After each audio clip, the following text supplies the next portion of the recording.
يا ولاد، زمن الفراعنة كان في ملكة اسمها إيانوت، حلوة قوي.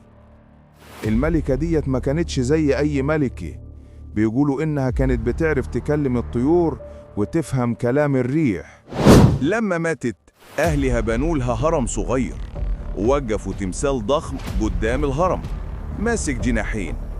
لكن الأسطورة بتقول إن التمثال مش حجر عادي، اللي يقف قدامه بالليل يسمع ويرفرف بجناحاته، وصوت زي صفير الريح يقول: إيانوت لم تمت، إيانوت عايشة. بيحكوا إن في مزارع غلبان كان ماشي عند طرف الهرم، فجأة شاف التمثال اللي قدام هرم الملكة إيانوت بيتهز وجناحاته تتحرك كأنه عايز يطير. المزارع فضل يبص لحد ما لمح نور غريب خارج من باب صغير في الهرم. الفضول لعب بعقله وقرر يدخل.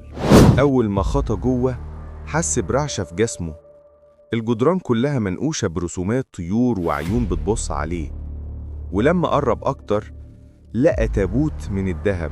المزارع مد إيده يلمس التابوت، بس قبل ما يلمسه سمع صوت همس حوالين ودنه: إيانوت لم تمت، أنت ضيفها للأبد. الأرض اتزلزلت تحت رجليه، والنور اللي جوه الهرم بقى أحمر زي النار. بيقولوا إن المزارع ما خرجش تاني. من يوميها صوت صرخته تتكرر: جور سيبوني اخرج، سيبوني. لو عجبتكم القصة اعملوا إعجاب وتعليق وتابعونا علشان يوصلكم كل جديد. يا واد انت وهي.